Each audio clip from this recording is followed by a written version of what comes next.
ನಮಃ ಶಿವಾಯ್. ನಾನು ಗೋವಿಂದ ಶೆಟ್ಟಿ ಅಂತ ಭಟ್ಕಳದವನು. 3 ವರ್ಷದಿಂದ ನಾನು ಇಲ್ಲಿ ಕುಂತಿದ್ದೀನಿ. ನಾನು ರಿಟೈರ್ಡ್ ಹೈಸ್ಕೂಲ್ ಮಾಸ್ಟ್ರು, ಸ್ವಲ್ಪ ಸಣ್ಣ ಸಾಹಿತ್ಯದ ಸೇವೆ ಕೂಡ ಮಾಡ್ತಾಯಿದ್ದೀನಿ. ಈ ಸಂಖ್ಯಾಶಾಸ್ತ್ರವನ್ನು ಇಲ್ಲಿ ಹೇಳ್ಕೊಂಡು ಕಾಲಹರಣ ಮಾಡ್ತಾಯಿದ್ದೀನಿ. ಆದರೆ ಇದು ಕೂತ್ಕೊಳ್ಳೋಕೆ ಒಂದು ಕಾರಣ ಏನಾಯಿತು ಅಂದರೆ, ಇಲ್ಲಿ ಒಂದು ಕ್ಯಾಸ್ಯುವಲ್ ಆಗಿ ಬಂದು ಕುಂತಾಗ 3 ವರ್ಷದ ಹಿಂದೆ ಇದು ನಾಗೇಶ್ವರ ಸ್ವಾಮಿ ದೇವಸ್ಥಾನ ಅಂದಾಗ ನನಗೆ ಕುಕ್ಕೆ ಸುಬ್ರಹ್ಮಣ್ಯ ಸ್ವಾಮಿ ನೆನಪಾಯಿತು. ಅದೇನೋ ಆ ಥರದ್ದು ಒಂದು ಕ್ಷೇತ್ರ ಅಂದ್ಕೊಂಡಿದ್ದೆ. ಆದರೆ ನನ್ನ ಮನಸ್ಸಲ್ಲಿ ಒಂದು ಭಾವನೆ ಬಂತು. ನಾನು ಈ ವೈಟ್ ಪ್ಯಾಚಸ್ ಇರೋದ್ರಿಂದ ನಾಗರಾವನ್ನ ನೋಡಬಾರ್ದು ನಮ್ಮ ಅಮ್ಮ ಹೇಳ್ತಿದ್ರು. ನಾನು ಎಲ್ಲೂ ನೋಡೋಕೆ ಹೋಗ್ತಿರಲಿಲ್ಲ. ನನ್ನ ಮನಸ್ಸಲ್ಲಿ ನಾನು ನಿನ್ನ ನೋಡಲೇ ಇಲ್ವಲ್ಲ, ಆದರೂ ನಿನ್ನ ಸ್ಥಾನಕ್ಕೆ ಬರ್ತೀನಲ್ಲ, ಹೀಗೆ ಆಲೋಚನೆ ಬಂದಾಗ ಏನೋ ಬರ್ಕೊಂಡು ಕುಂತಿದ್ದೆ. ಯಾರೂ ಇಲ್ಲ. ಏನೋ ಸೌಂಡ್ ಆದಾಗ ನೋಡ್ತೀನಿ, ಕಾಲು ಬುಡದಿಂದ ನಾಗ ಹೋಗ್ತಾಯಿದ್ದೆ.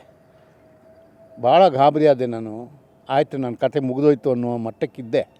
ಕಣ್ಬಿಟ್ಕೊಂಡು ಓಂ ನಮಃ ಶಿವಾಯ ಅಂತ ಸುಮಾರು ಹೊತ್ತಿಗೆ ನೋಡ್ತೀನಿ, ಮುಂದೆ ಹೋಗ್ತಾಯಿದ್ದೆ ಹಾವು. ಸೊ ಆವತ್ತಿಂದ ನನಗನ್ನಿಸ್ತು ಈ ಸ್ಥಳ ಸ್ವಲ್ಪ ಪವಿತ್ರವಾದ್ದು ಅಂತ. ಆಮೇಲೆ ಗೊತ್ತಾಯಿತು ಇದು ಭಾಳ ಪುರಾತನವಾದಂಥದ್ದು. ಚೋಳ ಅರಸರು ಇದನ್ನು ಕಟ್ಟಿದ್ರು ಅಂತ, ಗಂಗರಾಜ ಅಂತ. ಆಮೇಲೆ ಇಲ್ಲಿ ರಾವಣ ಗೋಕರ್ಣದಲ್ಲಿ ಅವನು ಆತ್ಮಲಿಂಗ ಕಳ್ಕೊಂಡ್ಮೇಲೆ ಬಂದು ಸ್ನಾನ ಮಾಡಿ ಪೂಜೆ ಮಾಡಿ ಹೋಗಿದ್ದಾನಂತೆ. ಬಾದರಾಯಣ ಅನ್ನುವಂಥವ್ರು ನಾಗೇಶ್ವರ ಸ್ವಾಮಿ ಟೆಂಪಲನ್ನು ಮೊದಲು ಸ್ಥಾಪನೆ ಮಾಡಿದ್ದು.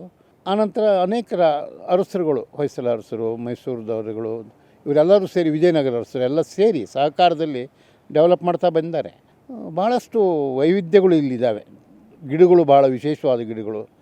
ರುದ್ರಾಕ್ಷಿ ಗಿಡ ಇದೆ ಒಳಗಡೆ, ಅದು ಭಾಳ ವಿಶೇಷ, ಎಲ್ಲೂ ನಾನು ನೋಡಲೇ ಇಲ್ಲ. ಆಮೇಲೆ ಇದು ಬೇವೂರು ಅಂದರೆ ಬೇವಿನ ಮರ ಭಾಳ ಇತ್ತಂತೆ.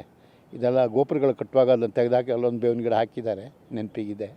ಆಮೇಲೆ ರಾಮಫಲ, ಸೀತಾಫಲ, ಲಕ್ಷ್ಮಣ ಫಲ ಇಂಥ ಗಿಡಗಳಿದ್ದಾವೆ. ಆಮೇಲೆ ಬನ್ನಿ ವೃಕ್ಷ ಅಂತಾರಲ್ಲ, ಅದು ಇಲ್ಲಿ ಭಾಳ ಇದೆ. ಬಿಲ್ಲುಪತ್ರೆ ಅಂತೂ ಎಲ್ಲ ಕಡೆಗಿದೆ. ಆಮೇಲೆ ಎದುರುಗಡೆಗೆ ಧ್ವಜಸ್ತಂಭ, ಅಲ್ಲಿ ಶ್ರೀಚಕ್ರ ಇದೆ ಅಂತ ಹೇಳ್ತಾರೆ. ಬಾವಿ, 4-5 ಬಾವಿ ಇದೆ. ಎಲ್ಲದಕ್ಕಿಂತ ಹೆಚ್ಚಾಗಿ ಅಂದರೆ ಈ ನಾಗ ಅವಾಗ ದರ್ಶನ ಕೊಡ್ತಾ ಇರ್ತಾನೆ, ಒಂದಲ್ಲ ಒಂದು ಸಮಯದಲ್ಲಿ. ಜನರು ಅದನ್ನು ಮರೆಯೋಕ್ಕಾಗಲ್ಲ.